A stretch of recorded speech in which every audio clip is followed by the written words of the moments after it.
धर्म संग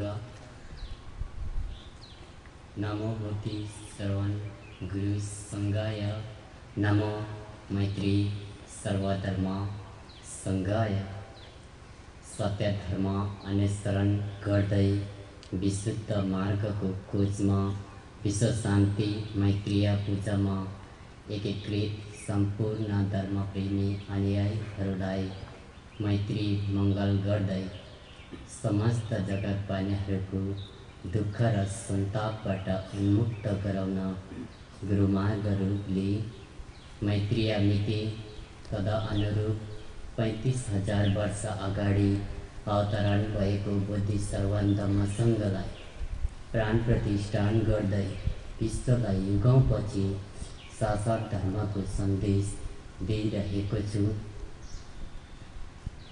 एउटा फुलको आफ्नो सौन्दर्य र सुगन्ध समस्त सृष्टिमा निर्बद्ध रूपले अर्पण समर्पण गरे मात्र उसको अस्तित्व रहेझै मनुष्यले जीवनबाट काम, क्रोध, लोभ, मोह, अहंकार, हत्या, हिंसा र अन्य क्लेशहरू नष्ट गरी सत्य धम्मको नियम पालना नगरेसम्म धम्मको अर्थ सुगन्ध फुल फुल्न सक्दैन।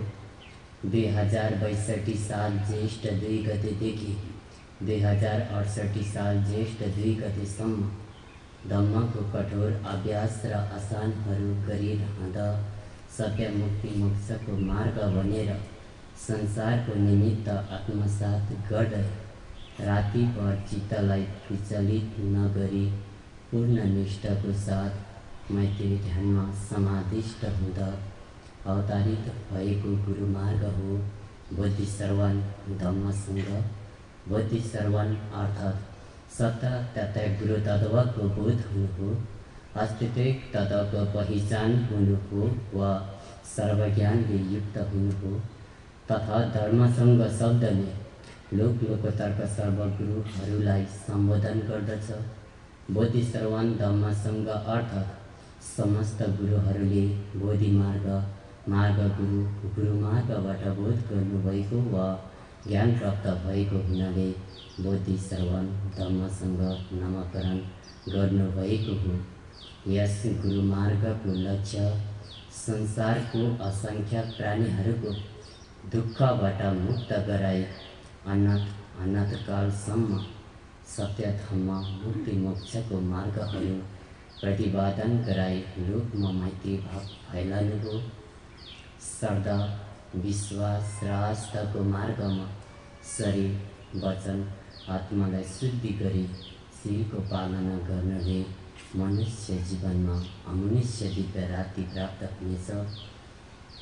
धर्म, शान्ति, अहिंसा, समझदारी र मैत्री स्थापित हुनको निमित्त मनुष्यहरूले त्याग्नुपर्ने निम्न कुराहरू जस्तै काम, क्रोध, लोभ, मोह, ईर्ष्या, हत्या, हिंसा, अहंकार, कलह, घृणा, तिरस्कार, अवमान, असन्तोष, अविश्वास, शङ्का, भ्रान्ति, मिथ्या दृष्टि, स्वार्थपूर्ति, छिटो वचन, कुलत, कुसङ्गत, कुकर्म, दुष्कर्म, भूत, प्रेत, बाधा, अर्चना, असत्यलाई सत्य र सत्यलाई असत्य तुल्याउने, धर्म, जाति, क्षेत्र, समुदाय र सङ्घहरूमा भेदभाव र फाँटो ल्याउने, मेरो, आफ्नो, हाम्रो, गाउँ, इकाइ, नगर, राष्ट्र, अन्तर्राष्ट्र हुँदै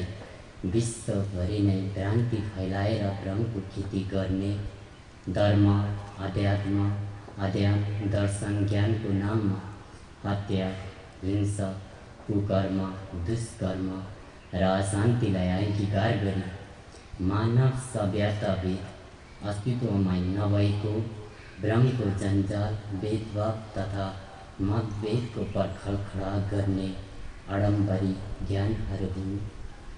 युगौँदेखि संसारलाई भ्रमित पारी भ्रम फैलाउनेहरूबाट सचेत भई विगतमा अन्यल परेका समस्त सङ्घहरू, धर्मप्रेमी अनुयायीहरू तथा सत्यका खोजीहरूलाई सत्यधर्म गुरुमार्गको अनुसरण गर्न र गराउन अनुमोदन गरिरहेछु।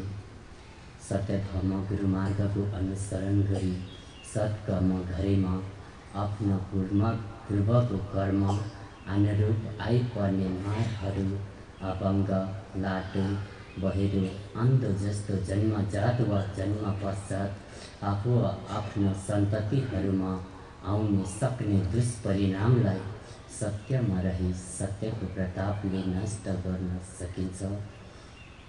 मनुष्यको अति नै अन्तरतमा गाडेको क्लेशहरू नष्ट गरी शुद्धि भई आफू र अरूको उदार र मैत्री भाव फैलाउनको निमित्त यो सिलहरू दिइरहेको छु।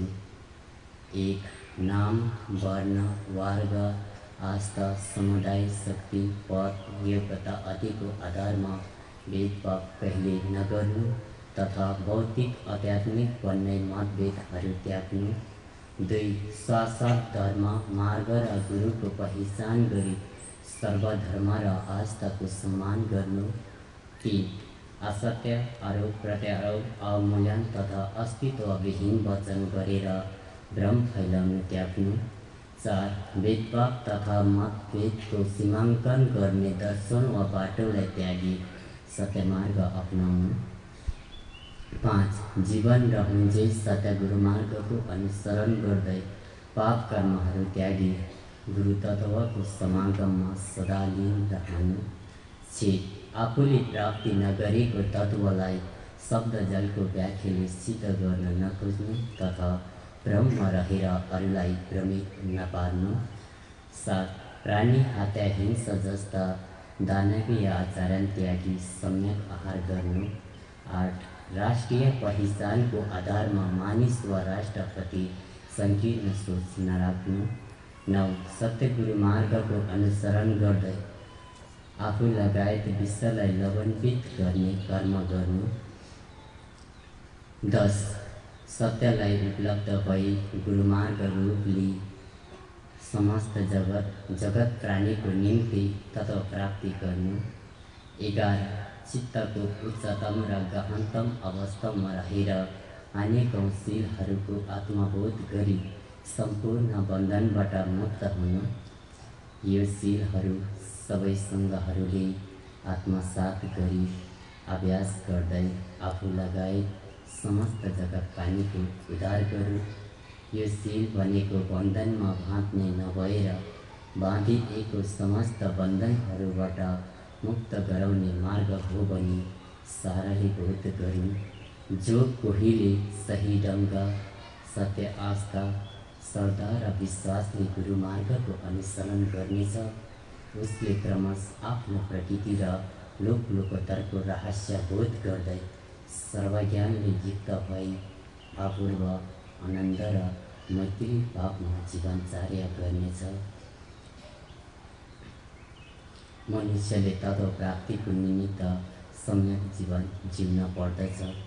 सम्यक जीवन जिउनको निमित्त सम्यक आहार पनि उत्तिकै आवश्यक पर्दछ। आफू र अरूको अनिष्ट गर्ने आहार श्रेष्ठ प्राणीमा गरिने मनुष्यले किन गर्छ? आफू र अरूको अनिष्ट गर्ने आहारहरू त्यागी सम्यक आहार गर्नु तथा सबै प्राणीहरूलाई आफू सरह हेरौँ र बोध गरौँ। आजन्मतिदेखि सेवन पनि गर्नेछ। अन्तत विश्वभरिका श्रद्धालु भक्तजन, धर्मप्रेमी, शान्तिप्रेमी तथा सत्यका खोजीहरूलाई मार्गदर्शन गराई आस्था, श्रद्धा र विश्वासको सेतुहरू जोडी विश्वभरि मैत्री भाव फैलाउनको निमित्त अबको आउने समयमा गुरु भ्रमण पनि गर्ने नै छ। समयको अनुकूलता र तपाईँहरूको पात्रता अनुसार सत्य धर्मको तत्त्विक बोध गराइरहेछु। सदा सर्वदा गराइरहनेछु। सर्व मैत्री मङ्गलम अस्तु। तदस्तु।